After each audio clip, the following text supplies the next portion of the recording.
Halo Tribuners semuanya, kembali lagi bersama dengan saya Ruth Natalusyani, tentunya masih dalam program spesialnya Tribun Jateng, di mana lagi kalau bukan di Ruang Inspirasi. Nah Tribuners semuanya, sesuai dengan nama programnya Ruang Inspirasi, selalu menghadirkan narasumber-narasumber yang tentunya kece, keren, dan juga pastinya menginspirasi juga. Nah di samping saya ini sudah ada Bapak Edi Winarno, selaku Rektor dari Universitas Tikubang, atau yang mungkin kalau di Semarang dan sekitarnya mengenal Unisbang ya Pak ya. Betul. Halo Bapak, bagaimana kabarnya Pak? Alhamdulillah baik. Baik ya Pak ya. Sehat. Sehat, alhamdulillah. Boleh Bapak mungkin menyapa teman-teman Tribuners dulu Bapak? Ya, selamat pagi. Assalamualaikum warahmatullahi wabarakatuh. Salam sehat untuk kita semua, untuk para Tribuners ya yang ada di layar digital. Oke, siap Bapak. Nah, sebagai informasi juga ini untuk teman-teman Tribuners semuanya, Pak Edi ini menjabat selaku Rektor Unisbang untuk periode tahun 2021 hingga 2025 ya Pak ya, betul J. Dan baru dilantik pada bulan Oktober 2021 lalu J Pak. Iya. Betul. Oke, nah mungkin nanti ini untuk supaya lebih nyantai, kita boleh Pak ngobrol-ngobrolnya lepas masker J Pak? Iya. Boleh. Oke, nah ini sudah kita menerapkan protokol juga, Tribuners semuanya sudah vaksin juga pastinya ya Pak ya. Iya. Jadi insya Allah aman. Oke, Bapak kita akan ngobrol-ngobrol nih terkait dengan mungkin masa lalu Bapak di dunia pendidikan seperti apa sebelum berkecimpung di Unisbang sendiri juga Pak. Nah mungkin untuk pertamanya sendiri nih Pak, sebelum menjadi pengajar atau mungkin berkecimpung di dunia pendidikan sendiri, sebelumnya itu sempat kerja di mana mungkin Pak, pengalamannya sebelum di Unisbang sendiri Pak? Iya. Jadi ada beberapa hal yang pernah saya lakukan ya, baik itu saat ketika kuliah dan juga setelah lulus, karena kebetulan juga salah satunya ketika sekolah dan kuliah saya banyak melakukan kegiatan-kegiatan yang terkait dengan kewirausahaan, meskipun tidak dalam skop atau area yang besar, tapi minimal itu bisa melatih kita. Sampai hari ini ada beberapa kegiatan yang itu cikal bakalnya dari awal ketika saya belajar. Nah, setelah lulus, memang sebelum jadi dosen, saya sempat bekerja di PMA ya, perusahaan asing, kurang lebih 1,5 tahun, dan di situ banyak bergelut di bidang ekspor impor. Ekspor impor ya, tapi jauh ya dari dunia pendidikan. Nah, baru setelah itu karena punya keinginan jadi pendidik dan punya motivasi ke sana, akhirnya saya memilih untuk melamar jadi dosen saat itu.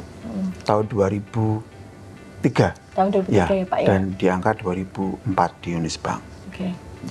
Awal mulanya karir di Unisbang sendiri berarti mulai dari tahun 2003 tadi ya Pak ya? Iya, 2003 saya diterima dasar dari seleksi ya. Kemudian saya masuk sebagai dosen waktu itu di kampus yang ada di Pemuda sini. Kemudian saya mencoba untuk secara inisiatif pribadi, saya harus mengimprove kompetensi gitu ya. 2007 saya ambil beasiswa S2. Ya, S2 dan kampus juga setuju sampai 2009. Ngajar lagi cuma 2 tahun, saya ambil lagi S3. Karena saya punya keinginan memang dosen kan juga harus sampai S3, bahkan sampai ke profesor. Itu yang jadi motivasi saya ketika saya harus, ya dosen ya harus seperti itu gitu ya. Berkiprah, melaksanakan tridharma, sekaligus tadi mengimprove kompetensi, kemampuan, skill yang terkait dengan keilmuan kita di program studi seperti itu. Berarti ini kalau dari ceritanya Pak Edi sendiri nih, tadi sudah beda haluan gitu ya Pak ya. Awalnya tadi di kewirausahaan, ekspor impor, kemudian mungkin ada kecintaan juga di dunia pendidikan, akhirnya beralih tadi mendaftar awalnya jadi dosen di Unisbang ya Pak ya? Iya, betul. Nah mungkin yang memotivasi dari Pak Edi sendiri nih Pak, dari yang tadi mungkin awalnya pekerjaannya sempat berkecimpung di dunia kewirausahaan tadi sendiri, akhirnya sekarang bergeser ke menjadi pengajar atau pendidik di Unisbang ini seperti apa Pak? Ya, sebenarnya belum bergeser ya, karena saya juga selain sekarang menjadi dosen dan juga rektor di Unisbang, saya juga beberapa melakukan kegiatan kecil-kecilan ya, bisnis. Masih jalan bareng ya Pak jalan bareng ada di perumahan dan kafling ya, atau properti, dan juga beberapa kegiatan yang sudah pernah saya lakukan sejak saya jadi dosen juga. Jadi banyak hal yang menurut saya tidak hanya satu fokus ya di bidang pekerjaan kita, tapi juga kalau ada waktu bahkan sampai malam pun kita bisa ekspansi ke beberapa kegiatan yang saya kira itu lumayan ya untuk menambah perbendaharaan keuangan keluarga Salah satunya juga dari kegiatan. Kalau kita mungkin mengandalkan dari pendapatan mungkin dari dosen ya siapapun tahu ya kan pasti juga belum maksimal sesuai dengan harapan kita. Tapi kalau kita juga bisa tadi mempraktekkan terkait dengan entrepreneurship ya di lapangan langsung dan juga sekaligus memberikan ini motivasi ke mahasiswa juga di tempat kami ya, dan itu juga tadi kalau kita memberikan materi kuliah ditambahi dengan motivasi itu nampaknya mereka juga tergugah. Diberikan oleh kita contoh-contoh seperti itu dan kita kasih clue-clue, mereka nampaknya juga merasa terbantu dan bisa untuk meniru seperti itu, Mbak. Oke, istilahnya belajar di Unisbank ini tidak hanya materinya aja ya Pak ya, tapi ada prakteknya tadi juga. Betul. Oke, apalagi tadi mungkin sejalan juga dengan yang sudah terdahulu tadi dipelajari Bapak juga ya Pak ya. Iya. Oke, nah mungkin kalau dari Pak Edi sendiri juga tantangannya apa Pak? Kalau menurut Bapak di era sekarang ini untuk para pendidik atau pengajar tuh tantangannya apa Pak? Iya, kalau saat ini memang ya dari kebijakan dari pemerintah juga, artinya kan ini ya, pendidikan di Indonesia ini kan dianggap masih belum maksimal ya. Kalau kita coba compare dengan negara-negara yang maju, kita ini di tataran untuk HDI atau Human Development Index-nya kita masih di angka sekitar 7, nah itu artinya kita masih dalam kategorisasi negara yang belum maju atau masih sedang bertumbuh atau berkembang. Nah tentunya ini juga PR dari kementerian, mungkin dari negara juga, ya untuk bagaimana meningkatkan salah satunya melalui pendidikan tinggi, ya yang ada juga di Permendikbud nomor 3 tahun 2020 itu mengatur tentang standar nasional pendidikan tinggi, yang intinya adalah bagaimana nanti menciptakan, ya menghasilkan lulusan-lulusan terbaik dari kampus yang ada di Indonesia yang kurang lebih sekitar 4.480 perguruan tinggi di Indonesia. Yang itu harapannya itu bisa tadi menghasilkan SDM yang berkualitas sehingga IPM atau HDI-nya itu bisa di atas 8. Itu setara dengan negara-negara yang ada di Eropa sana. Nah ini yang mungkin tantangan dari kementerian, mungkin ya resources terutama dari human-nya atau manusianya yang kalau kita coba compare dengan negara-negara seperti di Asia Tenggara aja lah, Singapura, Malaysia, atau bahkan sekarang Vietnam, itu sudah mengungguli kita. Nah, kalau kita lihat dari pendidikannya, nah ini mungkin dari Mas Menteri sekarang ya sedang mencoba untuk tadi dengan berbagai macam acara pembinaan di kurikulum, bahkan kemarin kita dengar kurikulum prototype. Ya, kalau di perguruan tinggi ada kurikulum MBKM ya, Merdeka Belajar Kampus Merdeka. Ini nampaknya juga semua mengarah ke sana. Dengan pengalaman-pengalaman dari para stakeholder yang ada di kementerian, insya Allah lah kita yakin. Salah satunya Unisbank yang sekarang sedang mengusung tagline baru ya, Digital Youth Entrepreneurial University. Kita pun juga sedang mengembangkan ke arah sana. Didasari dengan tadi MBKM dan kegiatan-kegiatan yang semakin banyak kita ikuti, baik dari pemerintah, ya, dari institusi luar negeri juga, secara kerjasama, dan hal-hal lain yang kita anggap, nah ini saatnya kita mau mencoba untuk tadi mengikuti standar pendidikan tinggi di internasional. Seperti itu Mbak, kira-kira. Oke Pak. Nah tantangannya sendiri kan seperti yang tadi sudah dijelaskan Pak Edi ya Pak ya. Nah kalau Pak Edi sendiri melihat nih, apa sih Pak yang harus dilakukan istilahnya para pendidik juga yang berkecimpung di dunia pendidikan untuk mengatasi tantangan tersebut Pak? Ya, jadi butuh effort, butuh usaha yang luar biasa. Karena kebetulan saya kan juga pernah ada di posisi wakil rektor bidang akademik atau WR1. Jadi untuk mengimprove performa dosen ya, dan juga tenaga pendidik itu tidak mudah Mbak saat ini. Jadi disibukkan untuk kegiatan-kegiatan tridharma, tapi juga harus punya kompetensi untuk mendidik anak didik kita supaya bisa menghasilkan luaran yang memang oke. Dan sekarang juga ditambahi lagi, mungkin kalau kita bilang bukan beban ya, tapi tanggung jawab ya dari pemerintah untuk memenuhi standarisasi BKD atau Serdos. Itu juga dosen-dosen nampaknya satu itu banyak yang kewalahan. Ya, dua mungkin faktor usia, faktor U ya. Yang ketiga memang mungkin budaya yang belum bisa move on dari kebijakan kementerian yang dulu dan yang sekarang itu nampaknya membebani. Bahkan mungkin di kampus kami pun juga ada beberapa yang belum bisa mengikuti prosedur aturan dari negara yang akibatnya ya pasti itu akan nanti berimbas ke sertifikasi dosen, ya, dan juga ini kepentingan dari perguruan tinggi pun akan terganggu juga. Karena standarisasi kan ada di akreditasi, ada di BAN atau BAN PT, ya, Prokdi, kemudian perguruan tinggi itu kan ada standarnya, ada unggul, baik sekali, dan baik gitu ya. Sekarang itu nampaknya salah satu support utama adalah dari dosen. Iya, betul Pak. Nah, kalau dosen sendiri tidak bisa mengikuti ketentuan yang ada untuk naik jabatan ini misalnya fungsional ya, dari tenaga pengajar, naik ke asisten ahli, ke lektor kepala, bahkan guru besar.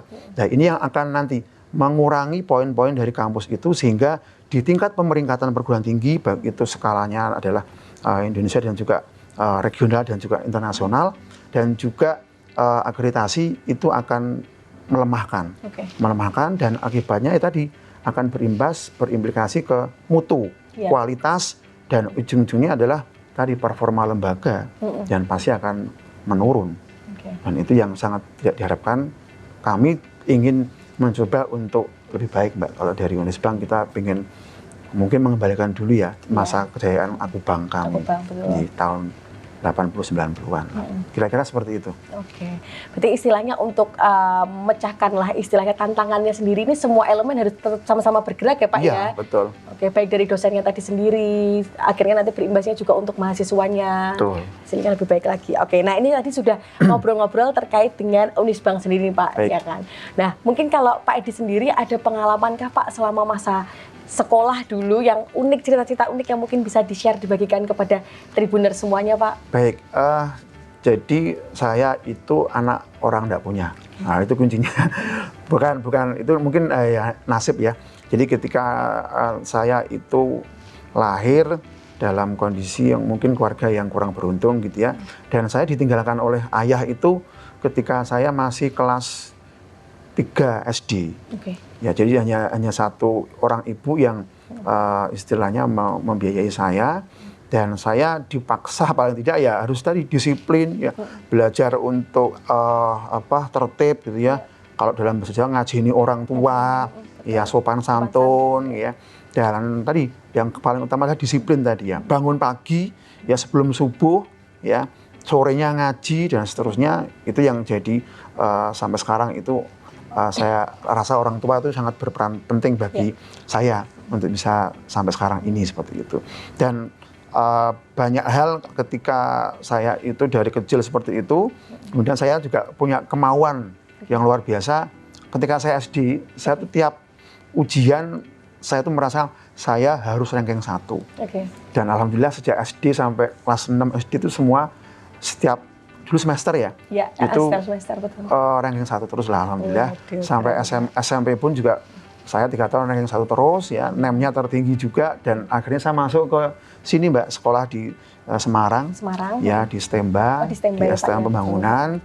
Dan saya laju 4 tahun dari Salatiga rumah saya ke Simpang 5, dan alhamdulillah 4 tahun itu tidak pernah terlambat. Waduh, meskipun harus berangkat dari pagi jam 5 kurang seperempat, jalan kaki 2 kilo sampai ke halte bus. Kalau Senin itu kita, kalau orang Jawa bilang gandul bis ya. Nah, itu sungguh luar biasa pengalaman ketika saya dulu kecil. Ya, dan itu mungkin sekarang mungkin jadi pembelajaran bagi saya bahwa untuk menapaki hidup itu memang ya harus seperti itu ya. Harus disiplin, tertib, kerja keras ya. Ya, dan tidak pantang menyerah. Dan itu pun juga saya praktekkan ketika dalam istilahnya berbisnis ya, kecil-kecilan gitu. Saya mulai bisnis itu tanpa modal istilahnya, ada di konten saya di YouTube saya. Nah, itu mulai awalnya ketika saya pengen punya uang banyak, ya, tapi nggak punya modal itu bagaimana? Karena kalau ngandelin gaji dosen kan saya kira kita tahu lah, kerja ini sak dus, gaji ini sak sen. Nah, itu kan dosen. Nah, itu yang jadi semangat saya. Ini kayaknya saya baca-baca buku ya, baca-baca buku. Ada, mungkin saya sebut ya, ada dari Jaya Setiabudi, dari Bob Sadino, ya, dari banyaklah Purdi E. Chandra yang punya Primagama itu. Itu saya baca, saya telaah, dan saya praktekkan. Nah, alhamdulillah ilmu ngawurnya dapat. Ya, dan itu ketika saya, wah ini kayaknya saya punya feel. Kalau nggak pernah saya coba, saya nggak pernah mungkin tahu hasilnya. Ketika saya coba, pernah saya beli, saya cerita ya, tanah itu harganya 1,2 miliar. Saya hanya punya uang 50 juta. Saya baca dari buku, carilah penjual yang mau seperti itu. Nah, akhirnya saya coba cari itu dan dapat. Saya menjanjikan membayar dalam waktu 6 bulan saya lunasi. Nah, 4 bulan misalnya saya kapling-kapling, saya jual, ya saya sebar sampai ke ATM gitu ya. Alhamdulillah 4 bulan laku dan saya bisa bayar 1,2 M, sisanya masuk untuk modal saya berikutnya. Itu pengalaman saya yang saya anggap luar biasa. Keren, Pak. Ya, meskipun tidak banyak ya, tapi ya paling tidak ini saya bisa mencontohkan ke nanti ke anak saya gitu ya. Ini dulu ayahmu itu seperti itu juga. Tadi ya bukan gambling, tapi tadi katakanlah itu belajar entrepreneurship tadi. Iya, betul, entrepreneurship. Ya, dan itu kalau tidak pernah mencoba, maka tidak akan pernah tahu hasilnya. Ya, itu yang selalu saya tanamkan ke anak-anak juga di kampus ya. Dan saya bilang tidak ada yang tidak bisa. Betul. Kalau kita tidak pernah mau mengusahakan dan mengupayakannya. Itu prinsip saya, Mbak. Itu ya, Pak ya. Oke, nah ini sangat menginspirasi banget Tribuners. Tadi mulai dari awal pendidikan sendiri, berarti waktu SD sampai SMP di Salatiga ya, Pak ya? Iya, Salatiga. Terus tadi perjuangan juga waktu SMA-nya ya, Pak ya, di STM Pembangunan sini. Di STM, Mbak. Dari ngelaju ya, Pak ya, setiap hari dari Salatiga ke Ungaran, Salatiga ke Semarang. Betul. Itu lumayan juga, Pak, 1 jaman ya, Pak ya? Lebih ya Pak, malah bahkan ya Pak, 1 jam lebih. Berangkatnya ya, Pak, jam 5 kurang seperempat, kita masuk jam 7. Nah, itu. 2 jam lah saya di jalan. Jadi perjuangannya itu memang istilah ada pepatah yang bilang kalau hasil itu tidak mengkhianati usaha, itu benar ya Pak ya? Ya, mudah-mudahan gitu ya. Mudah-mudahan ya. Karena maksudnya semuanya memang butuh perjuangan, semuanya harus berani dicoba juga. Tadi mungkin cerita dari Pak Edi juga yang berkecimpung di traveling tadi Pak, punya usaha itu juga kalau misalkan nggak dicoba nggak akan tahu ya Pak. Betul, ya. Pak ternyata bisa sukses di situ ya Pak ya. Iya, betul. Oke, dan memang sekarang ini kalau misalkan di era sekarang ini penting juga kalau misalkan kecil-kecilan misalnya punya usaha gitu ya Pak ya. Iya. Oke. Itu pun yang maaf saya tambahkan yang kita minta di kampus kami kan sekarang kita pakai tagline baru nih, Digital Youth Entrepreneurial University. Itu pun juga kita masukkan dalam kurikulum ya, dan anak-anak atau mahasiswa juga kita harapkan ya dari situ sudah mulai tumbuh semangat kewirausahaan, belajar untuk menjadi entrepreneur. Ya, dan ya meskipun mungkin caranya atau modalnya nggak banyak, tapi paling tidak selama kuliah kami menanamkan ke mereka itu semangat ke sana. Mudah-mudahan setelah lulus itu bisa jadi wirausaha muda yang jadi startup ya, startupper yang mungkin nanti malah melebihi kemampuan dari para dosennya. Itu yang kami harapkan. Ini sedang bertumbuh, mudah-mudahan Unisbank bisa berkontribusi ke sana dan menjadi salah satu perguruan tinggi yang tidak hanya tagline tapi mampu mewujudkan tadi membantu semangat cita-cita anak muda ya untuk belajar menjadi pengusaha. Minimal membantu mensejahterakan keluarga, orang tua, dan ini ya tujuan akhir adalah negara ini bisa menjadi negara maju. Yang penting jangan pernah takut ya Pak untuk mencoba ya Pak ya. Coba dulu nggak apa-apa, yang penting adalah niatnya, ada usahanya untuk mau mencoba dulu. Gagal itu urusan kedua. Betul, yang penting udah pernah coba, ternyata kalau misalkan bisa ya alhamdulillah lanjut jalan ya Pak. Kalau gagal pun itu bisa jadi pembelajaran juga, seperti itu. Oke, nah Pak Edi sendiri mungkin kalau untuk di dunia pendidikan sendiri nih Pak, harapan ke depan mungkin dari Pak Edi seperti apa Pak? Ya, kalau secara pendidikan, ya ini memang nampaknya kalau saya bisa menganalisis ya, jadi dari beberapa kebijakan dari kementerian ini memang sih banyak out of the box ya, cara berpikir dan cara memutuskan kebijakannya. Meskipun mungkin dari para akademisi juga banyak yang bertanya, ini Mas Menteri, Pak Dirjen, Pak Wikan ya, ada Pak Nizam, itu kok seperti ini gitu ya. Tapi mungkin di balik itu juga karena mungkin kebelumtahuan kita ya, semangatnya seperti apa. Tapi harapannya begini, pendidikan kita yang lama, yang sampai kurang lebih berapa puluh tahun kita merdeka ini kan juga belum mampu untuk membaikkan negara ya. Minimal memajukan negara untuk bisa bersaing dengan negara-negara ya di Asia Tenggara lah. Kita masih cukup kalah dengan Malaysia, dengan Singapura, ya, bahkan dengan Vietnam yang baru bertumbuh kemarin. Nah, harapan saya pribadi, pendidikan ini, karena saya juga punya anak yang sedang sekolah juga, itu nampaknya benar-benar harus ada semangat dari pemerintah ya, yang juga mengakomodir semua stakeholder yang dimana pendidikan ini adalah milik semua masyarakat ya.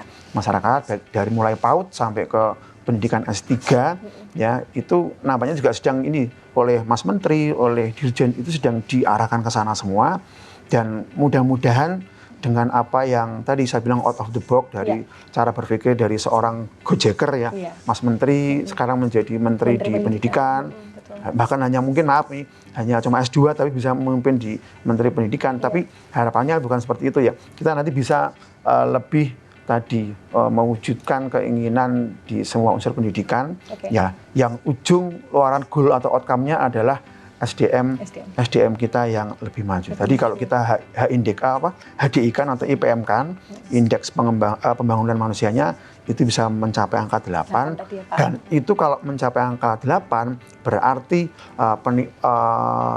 menikmati pembangunan dan hasil-hasilnya itu bisa dinikmati semua ya, smart city, kemudian semua terdigitalisasi, itu bisa lebih tadi bisa membentuk negara ini menjadi negara yang lebih baik dan negara maju. Saya kira itu Mbak Ruth.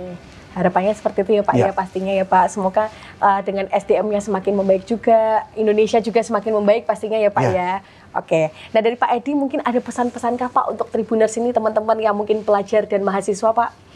Ya, sebelumnya mungkin saya mengapresiasi ya, jadi Tribun News ini kan salah satu portal digital yang mungkin banyak yang saya lihat sudah hampir mencapai 1 juta subscriber ya, atau follower. Ya, mungkin ini satu portal digital yang nanti bisa membantu paling tidak memberikan informasi-informasi yang positif untuk masyarakat, khususnya anak-anak muda ya, anak-anak muda, kaum-kaum muda, kaum-kaum generasi ini ya, Z, generasi milenial juga, yang harapannya tadi bisa salah satu kontribusi Tribun News ini ya bisa dimanfaatkan oleh anak-anak muda, oleh kita juga ya, bisa tadi sinergi dengan apa yang menjadi kebijakan negara juga, dan mudah-mudahan kalau saya boleh mendoakan ya, Tribun News semakin bertumbuh, semakin berkembang, mendapatkan subscriber yang banyak dari masyarakat, dan menjadi sekaligus idola dan juga ini sumber informasi terpercaya ya, untuk masyarakat, yang itu nanti juga tadi bisa membaikkan dari semua lini kehidupan yang ada di negara ini. Saya kira itu Mbak. Oke, terima kasih banyak Bapak untuk doanya. Semoga juga untuk Unisbank sendiri semakin sukses pastinya ke depannya Pak. Terima kasih. Oke, dengan hadirnya Bapak juga menjadi rektor untuk periode 2025 semakin baik, semakin sukses. Bapak juga sukses dan diberikan kesehatan selalu ya Pak. Baru juga dan seluruh Tribun News kru ya, atau tim, kami doakan yang sama. Terima kasih Bapak. Oke. Ya, untuk seluruh pemirsa ya, Tribun News, di masa pandemi ini kita sedang mengalami banyak cobaan ya, banyak ujian, dan tentunya tetap semangat ya, tetap bekerja, tetap beraktivitas secara optimal, secara maksimal, agar imun kita juga naik ya, keluarga tetap sehat semua, tapi jangan lupa untuk tetap prokes, itu nomor 1. Nomor 1. Saya kira itu, terima kasih. Siap, terima kasih banyak Pak Edi sudah berkenan untuk datang ke Tribun Jateng, terus main-main dan juga ngobrol-ngobrol di ruang inspirasi ya Bapak. Sama-sama. Semoga semakin sukses dan sehat selalu untuk Bapak. Oke. Amin, Dan terima kasih juga untuk Tribuners semuanya yang sudah menyaksikan ruang inspirasi kali ini bersama dengan Pak Edi. Sampai jumpa di episode-episode selanjutnya.